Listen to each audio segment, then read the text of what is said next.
Algebraic fraction है, और algebraic fraction में जब भी डोमेन निकालते हैं तो डिनोमिनेटर को क्या करते हैं, नॉट इक्वल टू 0, है ना। तो लिखो फॉर डोमेन, हाँ, x square minus 8x plus 12 not equal to 0।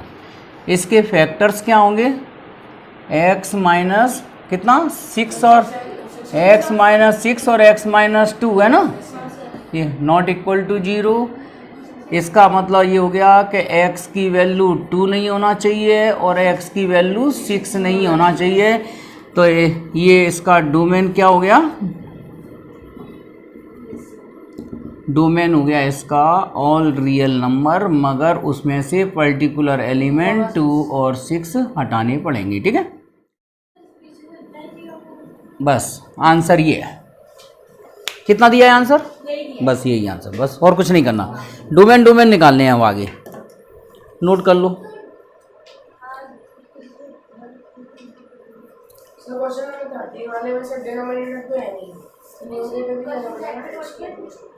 तो स्क्वायर रूट तो लगा होगा, देखता हूँ मैं, चलो पहले इसे नोट कर लो।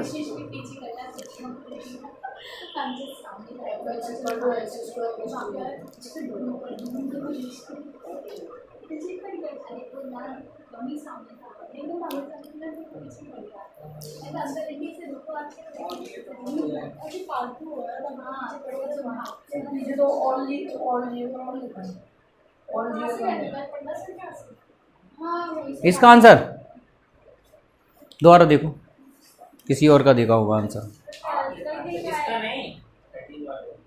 हाँ तो 13 वाले का देखते हैं क्वेश्चन।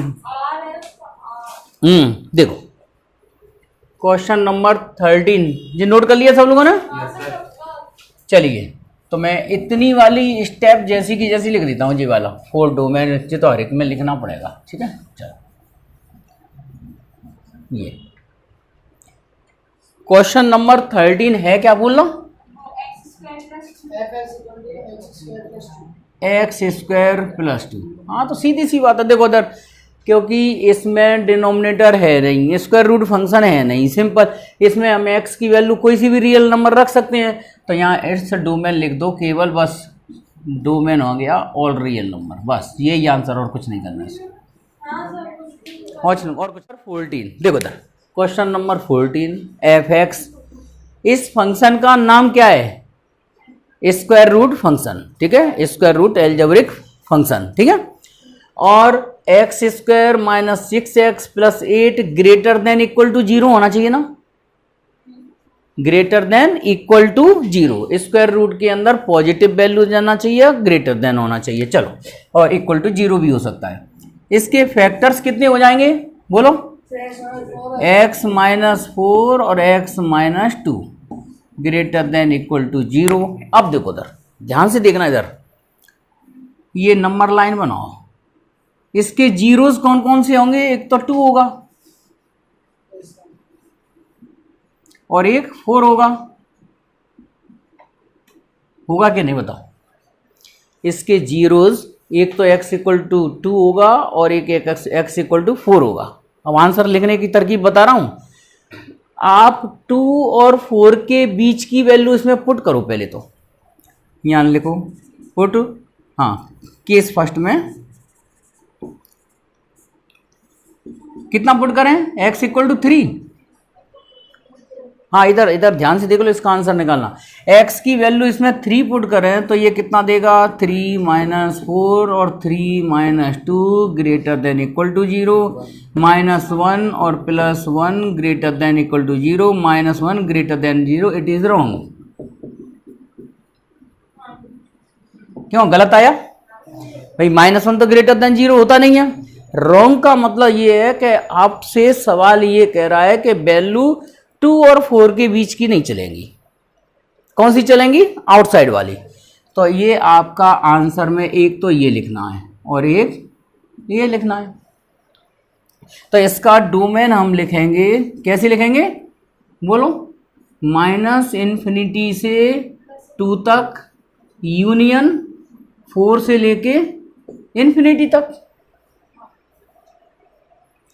इधर ध्यान से देख लो माइनस इन्फिनिटी और इधर प्लस इन्फिनिटी होता है, तो माइनस इन्फिनिटी से लेके कहाँ तक, 2 तक ये वैल्यूज पुट कर सकते हैं, या 4 से इन्फिनिटी तक ये वैल्यू पुट कर सकते हैं। इसके आंसर को ऐसे भी लिखा जा सकता है। अपन को वैल्यू हटानी कौन सी है, मतलब हटाने का मतलब ये है कि 2 और 4 के बीच की जो वैल्यूज होंगी वो इसको इमेजिनरी बना देंगी, वो नहीं लेना अपन को रियल नंबर उसके डोमेन में। तो क्या लिखेंगे, ऐसे भी लिख सकते हैं डोमेन R-2 4। मतलब इधर देखो, अब आप जो बताओ डोमेन के लिए, जैसे मैंने इसको सपोज किया let y equal to cos inverse 4x plus 1। Cos वाले इनवर्स फंक्शन को इधर ले आएंगे तो ये कॉस y बन जाएगा, क्यों, इनवर्स फंक्शन को इस साइड ले आएंगे तो क्या बचेगा इधर 4x प्लस 1, इधर इनवर्स फंक्शन बन जाएगा कॉस फंक्शन। ठीक है, आपको कोई दिक्कत हो तो बोलो अभी, है कॉस इनवर्स है ना, इधर आके क्या बन जाएगा कॉस फंक्शन। ठीक है, चलो आप लोगों को पता है कि कॉस वाई की मिनिमम वैल्यू क्या होती है -1 और मैक्सिमम वैल्यू +1 होती है, पता है ना सबको। कॉस वाई की वैल्यू है कितनी, 4x प्लस 1, फिर उसके बाद 1 को दोनों साइड ले जाओ तो -1, मतलब फाइनली हम x की वैल्यू निकालेंगे यहाँ से। ठीक है, 4x और ये 1 -1। ठीक है, इस वाले 1 को इधर भी ले गए और इधर भी ले गए, 2 इक्वल चल रहे हैं ना, तो इधर बचा -2, इधर बचा 4x, इधर बचा 0।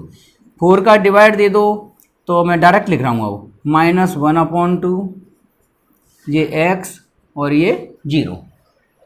ठीक है क्या, तो क्या x की रेंज माने क्या हो गया, ये इसका डोमेन पता चल गया हमें। ये पता चल गया कि x की वैल्यू -1/2 से ग्रेटर या इक्वल चलेगी और x 0 या 0 से लेस, मतलब कुल मिला के इसका डोमेन हो गया,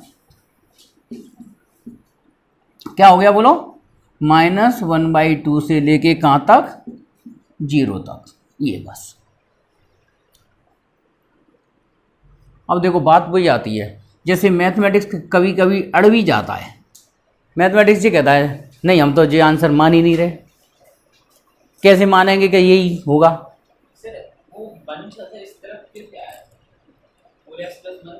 हाँ क्यों बने ना, अरे दोनों तरफ इक्वल चल रहा हो तो 1 इधर भी जाएगा उधर भी जाएगा, दोनों साइड जाएगा। हाँ तो इक्वल का साइन भी तो चल रहा है, और नहीं चला केवल लेस देन के साइन हो तो भी चल ले जाएंगे।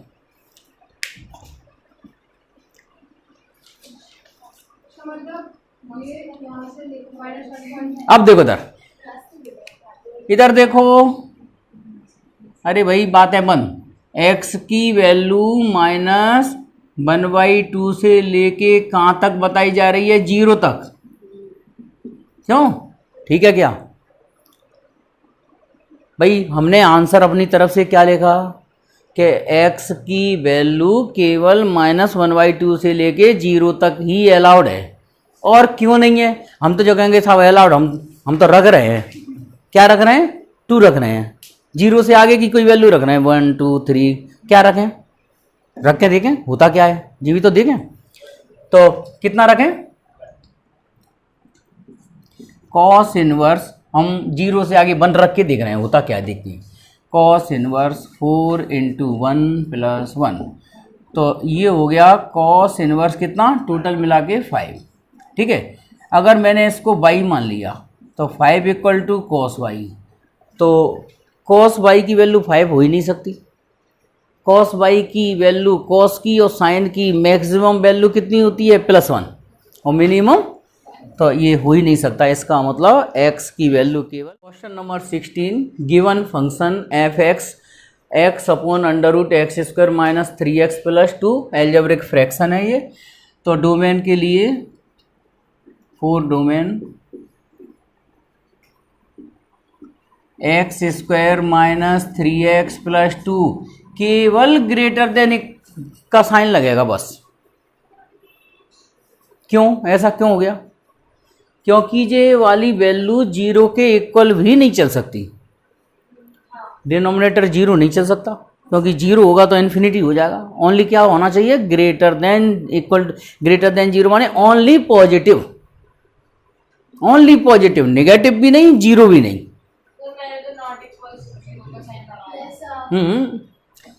स्क्वायर रूट में हमेशा ग्रेटर देन या ग्रेटर देन इक्वल टू, देखो जब ये स्क्वायर रूट फंक्शन न्यूमरेटर में होगा तो greater than equal to zero का साइन लगेगा, और अगर डिनोमिनेटर में होगा तो केवल ग्रेटर देन जीरो का साइन लगेगा, क्योंकि इक्वल टू जीरो भी नहीं चलेगा फंक्शन। ओके, अब इसके फैक्टर्स क्या हो गए?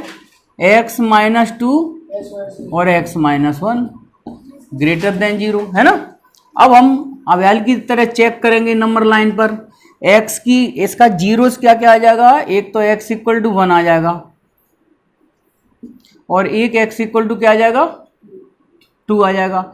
अब इनके बीच की वैल्यू चेक करें हम पहले, केस फर्स्ट। हाँ, क्या पुट करें? x की जगह 1.1 रखा हमने, है ना।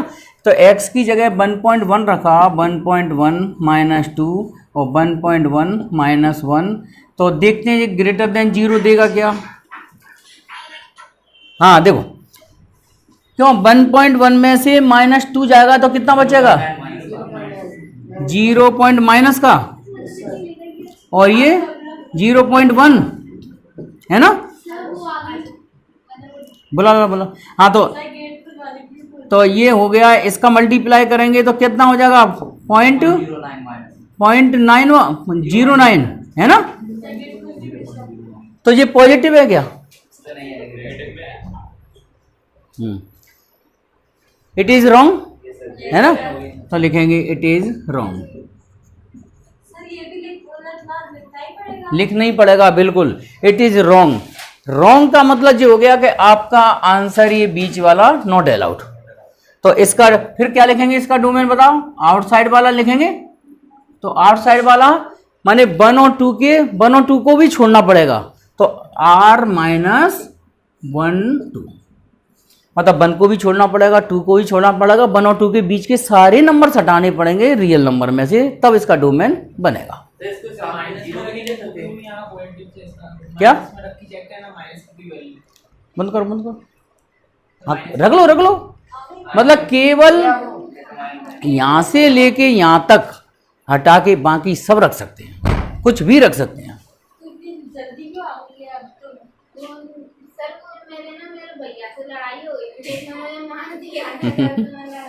तो फिर तुम आ कैसे नहीं मार दिए तो?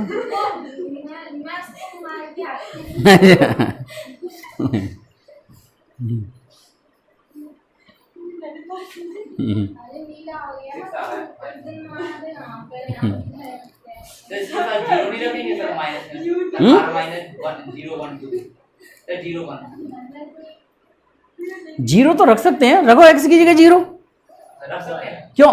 रख एक मिनट, x की वैल्यू जीरो रखना है इसमें, 0 0 2, तो 2 तो चलेगा, आंसर निकलेगा। देखो इधर एक बार फिर सुन लो, केवल डोमेन निकालने का मीनिंग है कि आपको ये बताना है कि ये फंक्शन इस वैल्यूज पर रियल वैल्यूड फंक्शन देगा। रियल वैल्यूड का मतलब होता है इमेजिनरी नहीं होना चाहिए, इन्फिनिटी नहीं होना चाहिए, वो देगा। तो हमने ये बता दिया कि ये फंक्शन कौन कौन सी वैल्यू पे रियल वैल्यू देगा। तो किस किस पे देगा? सारे नंबर्स पे देगा, केवल 1 से लेके 2 तक वैल्यू को हटानी पड़ेंगी। ठीक है, अब चाहे इधर की कोई सी भी रख सकते हैं, उधर की कोई सी भी रख सकते हैं, आंसर क्या नहीं रख सकते? 1 नहीं रख सकते, 2 नहीं रख सकते, और 1 और 2 के बीच की वैल्यू को नहीं रख सकती। और नहीं तो रख के देख लो, इधर देखो, इसमें इनके बीच की वैल्यू नहीं रखना और बाकी कुछ भी रखना है, तो रख के देख लो, 3 रख लो तो भी आंसर देगा, -3 रख लो तो भी आंसर देगा, रियल देगा आंसर। -3 रख के देखो,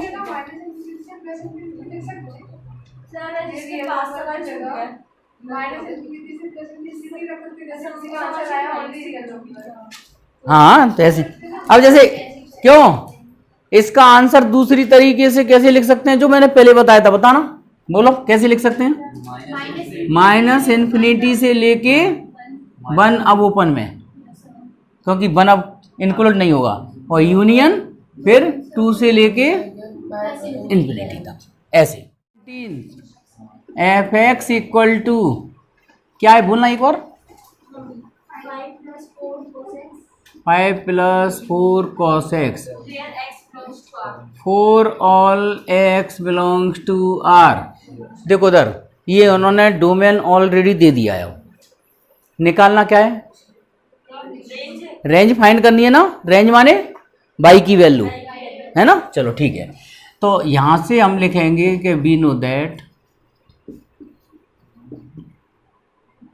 कॉस की वैल्यू -1 से लेके कहां तक रहती है, +1 तक। भाई ये कन्फर्म है ना कि cos x की वैल्यू -1 से लेके 1 तक चलेगी, ठीक है। फाइंड क्या करना है, रेंज, रेंज माने बाई की वैल्यू बताने है कि लोएस्ट और हाईएस्ट कितनी होगी उसकी, है ना। तो देखो अब ये फंक्शन बनाएंगे, पहले 4 का मल्टीप्लाई कर दो, 4 cos x और ये 4, ये बनाना है, फंक्शन बनाना है अपन को, मतलब फंक्शन माने बाई की वैल्यू बनाना है, ठीक है।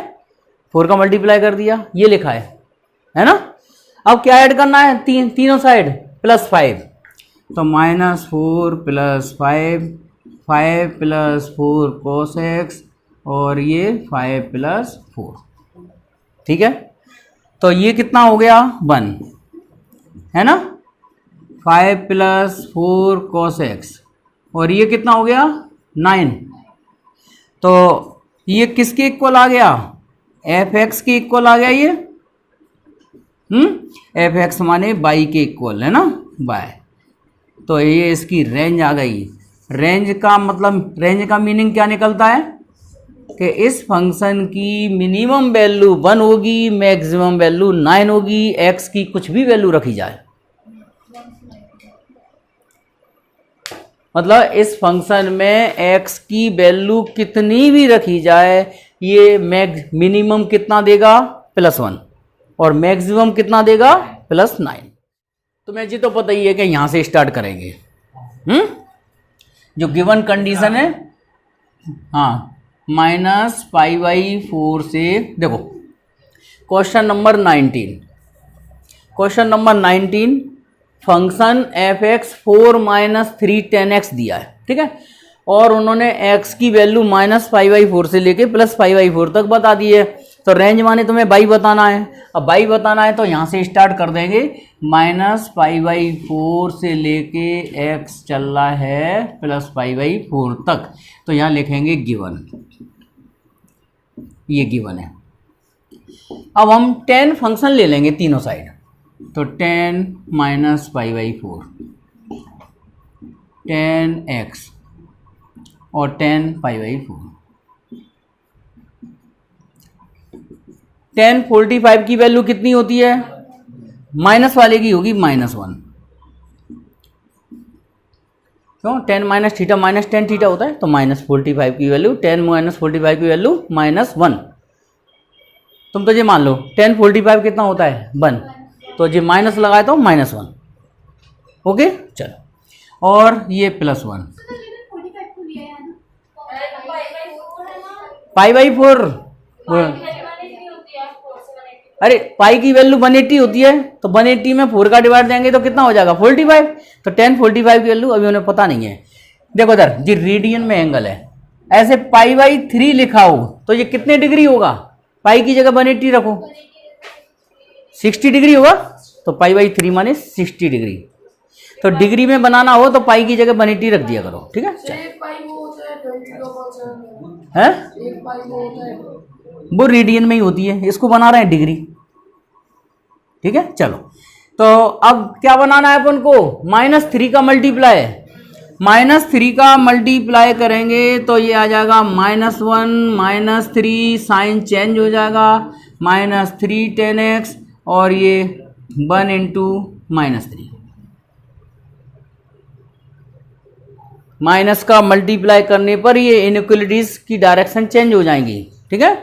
तो ये हो गया कितना, प्लस का 3 -3 tan x और ये -3, ठीक है। हालांकि जे स्टेप मैंने फालतू लिख दी, डायरेक्ट -3 का मल्टीप्लाई करके ये लिख सकते थे, है ना। अब कितना ऐड करें, ये बनाना है फंक्शन, फंक्शन बनेगा तभी तो बाई लिख पाएंगे उसकी जगह। 4 ऐड कर दो, तो 4 + 3, 4 - 3 10x और ये 4 - 3, ठीक है। तो ये हो गया 7, ये हो गया y की वैल्यू, ये हो गया 1। क्या रीड करेंगे इसको, इसको रीड कैसे करेंगे बताओ। 7, मतलब कुल मिला के इसकी रेंज हो गई 1 to 7, मतलब 1 से लेके 7 तक, ठीक है। ये कैसे शुरुआत करेंगे बताओ। वी नो दैट, हाँ, sin x की मैक्सिमम वैल्यू मिनिमम -1, मैक्सिमम +1, फिर -7 का मल्टीप्लाई कर दो तो ये साइन चेंज हो जाएंगे। सॉल्यूशन देख लेना भाई, कहीं मिस्टेक ना हो, ठीक है।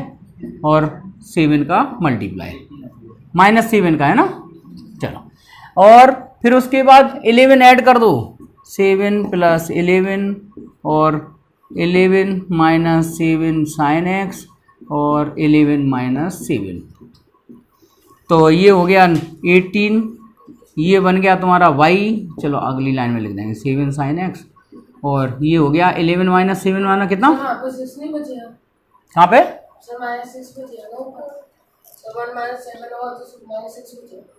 कहाँ पे मल्टीप्लाई चल रहा है, -7 से मल्टीप्लाई किया है, और 11 - 7 कितना 4, तो ये हो गया 18, ये हो गई y की वैल्यू, ये हो गई 4, तो इसकी रेंज आ गई कितनी, 4 से लेके 18 तक।